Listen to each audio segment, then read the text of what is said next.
شروع اللہ کے پاک اور بابرکت نام سے جو بڑا مہربان نہایت رحم کرنے والا ہے۔ نصیب ٹی وی کے دیکھنے والے تمام دوستوں کو ہم دل سے خوش آمدید کہتے ہیں۔ کیلا کھانے سے قد لمبا ہوتا ہے، آڑو کھانے سے دل کی عمر بڑھتی ہے۔ اگر بھولنے کی بیماری ہو تو آم کھائیں۔ صبح کے وقت قرآن پاک کی تلاوت کرنے سے حافظہ تیز ہوتا ہے۔ پیشاب کرنے میں جلن ہوتی ہے، کچی لسی میں نمک ڈال کر پئیں یا خربوزہ اور تربوز کھائیں۔ خون کی کمی کا شکار افراد گنے کا جوس ضرور پئیں کیونکہ اس میں آئرن ہوتا ہے۔ کسی بیماری کی وجہ سے جسم میں چنگاریاں، ہاتھ پاؤں جلتے ہوں تو خشک دھنیا پیس کر مصری ملا کر کھائیں، اس سے آپ کو افاقہ ہوگا۔ گلا شدید خراب ہو تو پیاز کا رس نکال کر 1 چمچ پیئے اور اس کا گودا گلے پر باندھ لے۔ دماغ کو بہتر بنانے والی چند غذائیں: نمبر 1 سیب، بلو بیری، دار چینی، سبز چائے، میوہ جات اور شکر کندی۔ حمل کے دوران سنترے کا زیادہ استعمال کرنے سے اولاد خوبصورت اور حسین پیدا ہوتی ہے۔ کچا ناریل اور اس کا پانی پھیپھڑوں کے مریضوں کے لیے نہایت ہی مفید ہے۔ کچے انار کا جوس پینے سے جسم کی فالتو چربی ختم ہو جاتی ہے۔ سفید زیرہ جگر کے لیے بہت مفید ہے اور یہ کینسر سے بھی محفوظ رکھتا ہے۔ کھانا کھانے کے بعد پانی نہ پینے سے جوانی دیر تک قائم رہتی ہے۔ رات کو آنکھوں پر تیل لگا کر سونے سے صبح آنکھ جلدی کھل جاتی ہے۔ اگر آپ اپنے بال ہمیشہ کالے رکھنا چاہتے ہو تو نہار منہ چینی اور آلو کا پانی ملا کر پیا کرو، بال کبھی سفید نہیں ہوں گے۔ ناشتے میں نیم گرم دودھ کا 1 گلاس اور 1 سیب چہرے کی تازگی اور خوبصورتی کے لیے بہت مفید ہے۔ لیموں کا رس بیسن میں ملا کر چہرے پر لگانے سے داغ دبے دور ہو جائیں گے۔ کچھ عرصہ مستقل مزاجی سے یہ ٹوٹکا استعمال کریں۔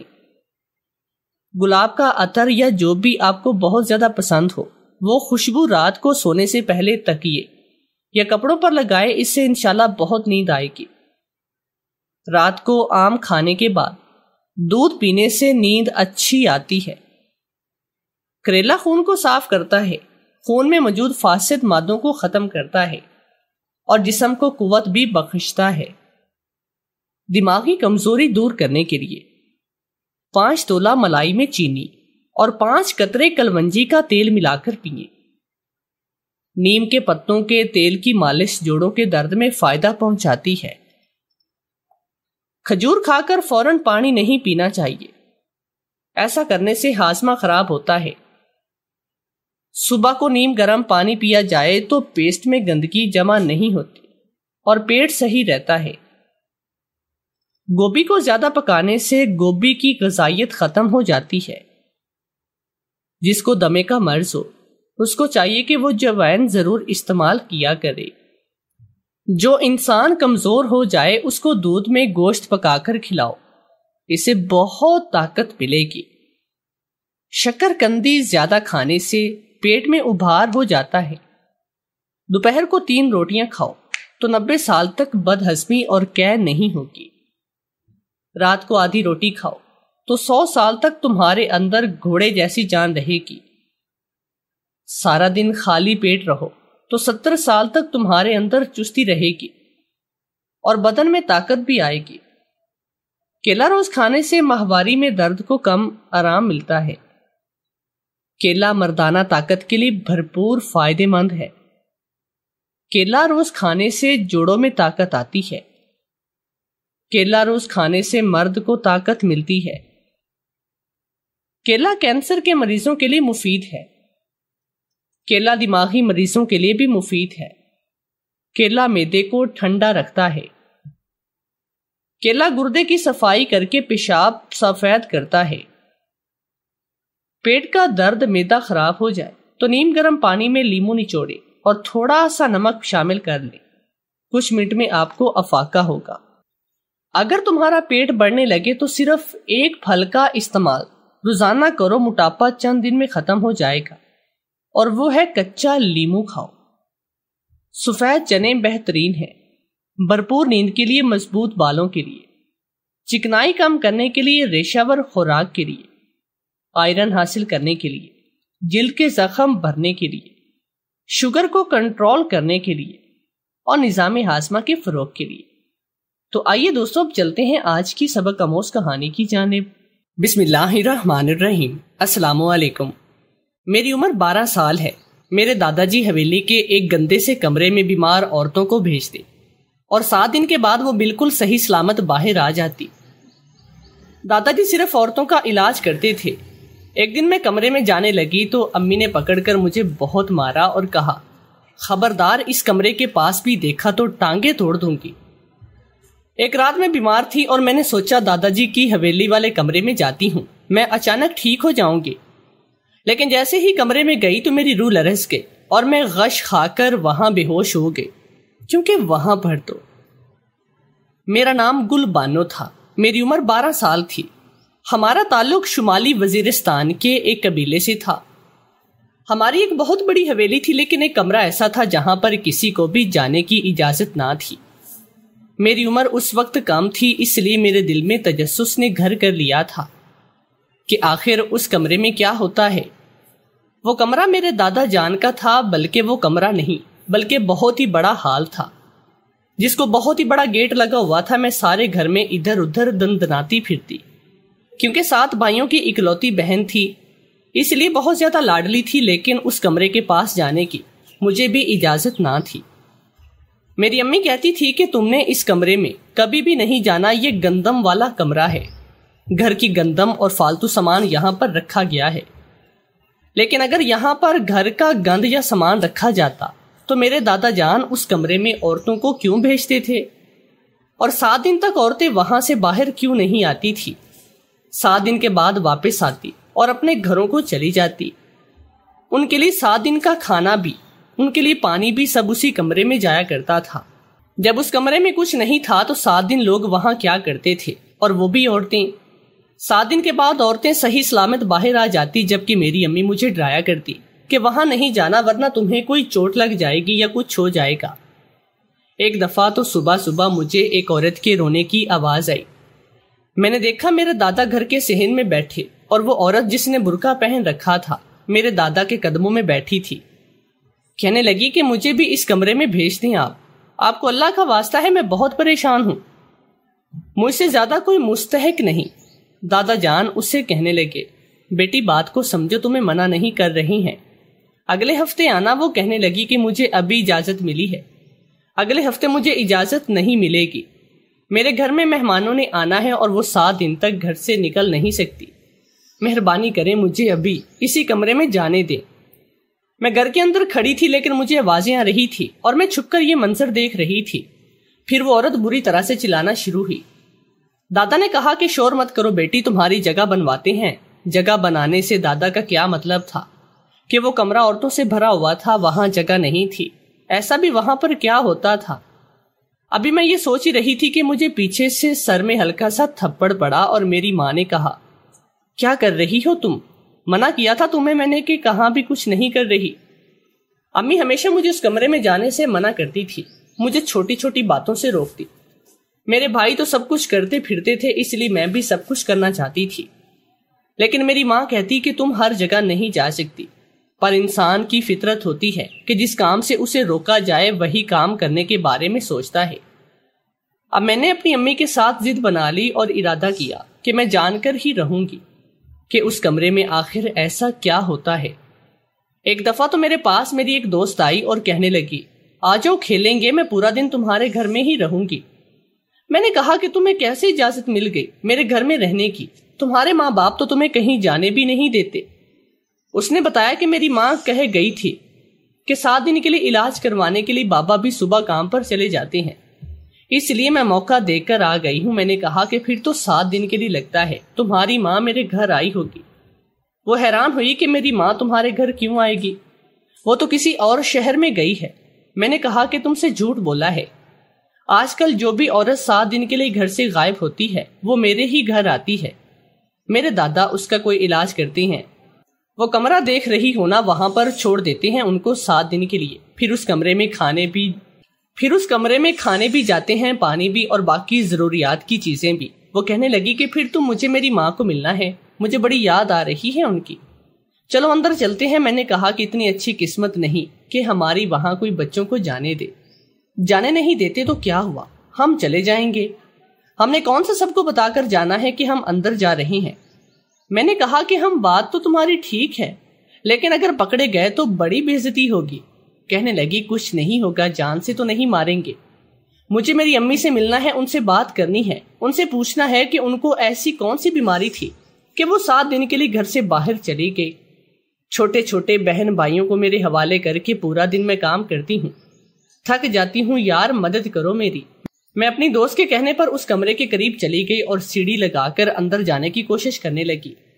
میری سہیلی سیڑھی کو پکڑے کھڑی تھی اور میں اوپر چڑھ رہی تھی. قریب تھا کہ میں اندر جھانک کر دیکھ لیتی اور آج مجھے پتا چل ہی جاتا کہ اس کمرے میں کیا ہوتا ہے کہ میرے کانوں میں کچھ سنا. میری امی کی آواز تھی جو میری سہیلی کو ڈانٹ رہی تھی اور میری سہیلی کو مار بھی رہی تھی. مجھے بھی میری ماں نے دیکھ لیا اور سیڑھی کو ہلانا شروع کر دیا کہ نیچے گرا دوں گی. میں جلدی جلدی نیچے آئی اور مجھے پتا تھا کہ میری خوب خاطرداری ہوگی آج، اور ہوا بھی وہی. امی نے مجھے مارنا شروع کیا اور میری سہیلی کو بھی کہا تجھے کیا ہے اس کمرے سے، کیوں یہ سب کر رہی ہے، آج نہیں چھوڑوں گی. بہت مارا مجھے.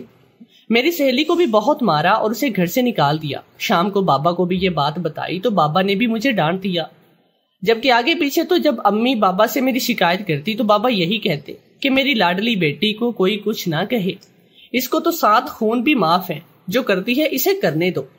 لیکن آج تو بابا نے بھی مجھے بڑی بڑی آنکھیں دکھا کر کہا آئندہ تم اس کمرے کے پاس نہیں جاؤ گی بانو، نہیں تو مجھ سے برا کوئی بھی انسان نہیں ہوگا.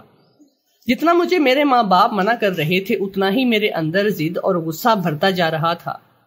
ایک دن میں نے اس کمرے سے چیخو پکار کی آوازیں سنی. ایک عورت چیخ رہی تھی اور کہہ رہی تھی کہ مجھے باہر جانے دو، میں نے یہاں پر نہیں رہنا، میں نے یہ کام نہیں کرنا. اور دادا بھی چلا کر کہہ رہے تھے کہ بی بی اب آئی ہو تو یہ کام کرنا پڑے گا، تمہاری وجہ سے 4 اور عورتوں کو نہ کیا ہے میں نے یہاں سے جانا ہے، یہ بہت مشکل ہے. دادا نے کہا یہاں جگہ بہت مشکل سے ملتی ہے اور اب تم ارادہ نہیں بدل سکتی. وہ عورت مزید رونے لگی اور میں سوچنے لگی کہ پتہ نہیں یہاں پر ہوتا کیا ہے. ایک دفعہ میں رات کو اپنے کمرے میں سو رہی تھی کہ اچانک میں ڈر گئی. میں نے چیخنا چلانا شروع کر دیا. میرے بابا بھی جاگ گئے اور امی بھی، دونوں بہت ہی زیادہ پریشان ہوئے. میں امی کے گلے لگ گئی اور رونے لگی. میرے بابا نے کہا کہ کیا ہوا ہے اس کو. میری ماں نے کہا کہ ہمیشہ اس کمرے کے آس پاس منڈلاتی رہتی ہے، کہیں اس نے اندر جھانک کر دیکھا تو نہیں. بابا اور ماما کی آنکھوں میں عجیب سا ڈر تھا. بابا نے کہا کہ ایسا ہوا تو بالکل بھی اچھی بات نہیں، پھر تو یہ ساری زندگی ڈرتی رہے گی. میں اس وقت نیند میں نہیں تھی، ان کی باتیں سن رہی تھی. آخر کیا ایسا تھا کمرے میں جس کو دیکھ کر کوئی ساری زندگی تک ڈرتا رہتا ہے. پھر میں نے سوچا کہ شاید مجھے باز رکھنے کے لیے اس طرح کی باتیں کر رہی ہیں. لیکن ایک دن میری طبیعت بہت ہی زیادہ خراب ہوئی. امی کو بتایا تو انہوں نے کہا کہ دوائی دے دیتی ہوں، ٹھیک ہو جائے گی. لیکن مجھ پر امی کی دوائی کا اثر نہیں ہو رہا تھا. میرے پیٹ میں بہت ہی زیادہ درد ہو رہا تھا. میری ماں اپنے کام میں مصروف تھی، گھر میں کوئی بھی نہیں تھا. سوچا کہ عورتیں اس کمرے میں جاتی ہیں تو ٹھیک ہو جاتی ہیں. کہتی ہیں کہ ہمارے صدیوں پرانے مسئلے حل ہو گئے، ہماری 45 سال کی بیماریاں دور ہو گئے. مجھے تو صرف پیٹ میں درد ہے. اگر میں 1 گھنٹے کے لیے اس کمرے میں چلی جاؤں گی تو میرا درد بھی ٹھیک ہو جائے گا. اور یہی اچھا بہانہ ہے، کوئی مجھ سے پوچھے گا بھی نہیں. اگر کوئی پوچھے گا تو میں کہوں گی میری طبیعت خراب تھی اس لیے میں وہاں پر چلی گئی. اس کمرے میں جانے کا کوئی مسئلہ نہیں تھا، آرام سے میں اندر جا سکتی تھی.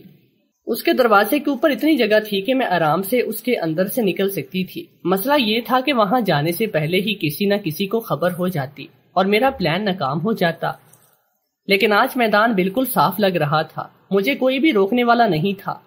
بابا گھر پر نہیں تھے اور دادا بھی گھر پر نہ تھے. گھر کے کچھ نوکر بھی چھٹی پر تھے. دوپہر کا وقت تھا. امی اپنے کام کرنے کے بعد تھوڑی سی دیر میں سو گئے اور میرے پاس یہی وقت تھا کہ میں آج اپنا کام دکھا ہی دیتی. میں نے بہت ہی آرام سے سکون سے سیڑھی کو گیٹ پر رکھا اور آرام سے دوسری طرف سے اتر گئے. اب میں اس کمرے کے اندر تھی. دروازے کے آگے بڑا سا پردہ لگایا ہوا تھا. پردے کو ہٹایا تو سامنے اندھیرا تھا، حالانکہ دن کا وقت تھا. میں کمرے کے اندر گئی اور مجھے محسوس ہوا جیسے اس کمرے میں میرے علاوہ کوئی اور بھی موجود ہے. میں اپنے آس پاس دیکھنے لگی کہ کہیں تو لائٹ لگی ہوگی۔ کمرہ بہت ہی بڑا تھا، اتنا بڑا کہ کمروں کے حساب سے وہاں 10 کمرے بنائے جا سکتے تھے۔ اس کو کمرہ نہیں کہنا چاہیے، یہ تو کسی تلبے جیسا لگ رہا تھا، اور اتنی گندی بدبو آ رہی تھی اس کمرے سے کہ میں حیران رہ گئی۔ اتنی گندی سمیل تھی کہ میں نے اپنی ناک پر ہاتھ رکھ لیا، جلدی جلدی سوچ تلاش کرنے لگی، جو مجھے مل ہی گیا تھا۔ 2 سے 4 بٹن دبائے تو اچانک کمرے میں روشنی پھیل گئی۔ مجھے اچھی طرح یاد ہے کہ اس کمرے میں گندم رکھی جاتی تھی، لیکن کیا اس گندم کو یہاں سے ہٹایا نہیں گیا تھا جو اتنی بری بدبو آ رہی تھی؟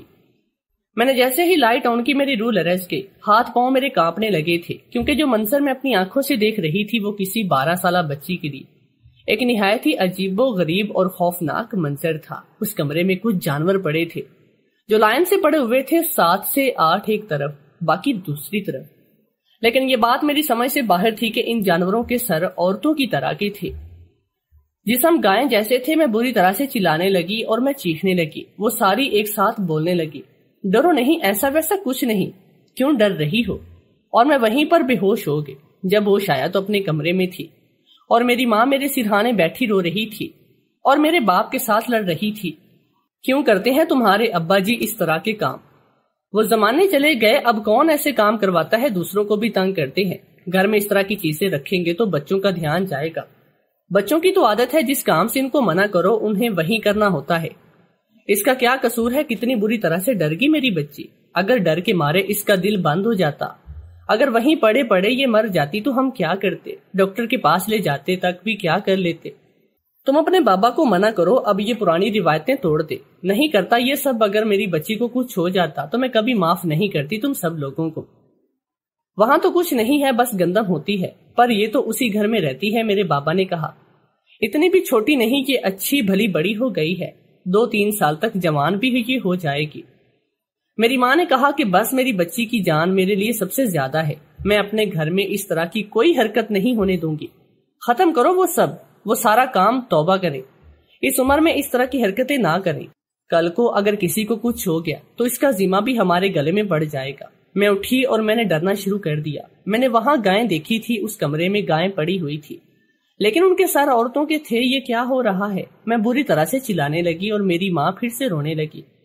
اب تو میرے بابا بھی پریشان ہو گئے۔ 1 ہفتے تک میں اسی طرح ڈرتی رہی اور میں چلاتی رہی۔ مجھے بخار آ رہا تھا، میری حالت بہت بری رہی، یہاں تک کہ مجھے ہسپتال میں داخل کر لیا گیا۔ میرے ماں باپ نے مجھے بہت ہی پیار کیا تھا۔ 3 دن کے بعد میں کچھ نارمل ہوئی اور پھر مجھے میرے گھر لے آئے۔ پھر ایک دن میرے دادا اور میری ماں باپ دونوں میرے پاس بیٹھے۔ انہوں نے مجھے کہا، بیٹا تم جس چیز سے ڈرتی تھی ہم تمہیں اس کے بارے میں بتانا چاہتے ہیں، اور تمہیں اس لیے اس کمرے میں جانے نہیں دیتے تھے کہ کہیں تم ڈر نہ جاؤ، اور پھر دیکھو تمہارے ساتھ کیا ہوا ہے۔ میں نے کہا کہ وہ سب کیا تھا، مجھے بتائیے، نہیں تو میرا دماغ پھٹ جائے گا۔ میرے دادا نے کہا کہ یہ شمالی وزیرستان والے لوگوں کی ایک پرانی روایت ہے، جو تم نے دیکھا وہ ایک طریقہ علاج ہے۔ وہاں پہ ایسا کچھ نہیں ہو رہا تھا، وہاں پر کوئی گائے نہیں تھی، وہ ساری کی ساری عورتیں ہی تھی۔ دراصل اس طریقہ علاج میں ایک ایسے شخص کو جس کو کوئی بہت ہی زیادہ پرانی بیماری ہو، جس کا وہ سالوں سے علاج کروا رہی ہو، لیکن اسے شفا نہ ملی ہو، تو 7 دن کے لیے اسے بڑے جانور کی کھال میں پوری طرح سے اپنے آپ کو لپیٹ کر گزارنے ہوتے ہیں اور ایک کمرے میں پڑے رہنا ہوتا ہے۔ یہ عمل بالکل بھی آسان نہیں ہوتا۔ 7 دن تک جانوروں کی کھال کو اپنے بدن سے لگا کے رکھنا ہوتا ہے۔ اس میں سے بہت بری بدبو آتی ہے جو آپ کو برداشت کرنی ہوتی۔ کھانا بھی آپ کو بہت ہی ہلکا کھانا ہوتا ہے۔ یہ عمل بہت ہی زیادہ مشکل ہے، زیادہ تر لوگ اسے نہیں کر پاتے۔ پرانے وقتوں میں بہت کرتے تھے، پھر آہستہ آہستہ لوگ اسے دور ہونے لگے، کیونکہ یہ کوئی آسان کام نہیں۔ لیکن آج ایک دفعہ اس عمل سے جس کا جسم گزر جائے تو سمجھو وہ دوبارہ سے پیدا ہوا ہے، اس کے سارے مسئلے حل ہو جاتے ہیں۔ اس لیے میں یہ سب کرواتا ہوں، کیونکہ یہ ہماری پرانی روایت ہے اور بہرحال اس سے فائدہ بہت ہی زیادہ ہوتا ہے۔ اسی طرح سے کوئی شخص جانور کی کھال لپیٹ کر گردن تک بیٹھا ہے تو ظاہر ہے عجیب لگتا ہے، اس لیے تمہیں وہاں جانے نہیں دیتے تھے۔ بچوں کو یہ منظر دیکھنا نہ کوئی اچھی بات نہیں، اور تم ہمارے خاندان کی ایک ہی بچی ہو، لیکن اب تم بڑی ہو گئی ہو۔ سوچا تھا کہ تم کو ایک دفعہ سمجھانا ہی کافی ہوگا، لیکن تم وہیں پر جا پہنچی۔ میں یہ بات سن کر حیران رہ گئی اور میں نے کہا کہ کیا واقعی میں اس سے فائدہ ہوتا ہے؟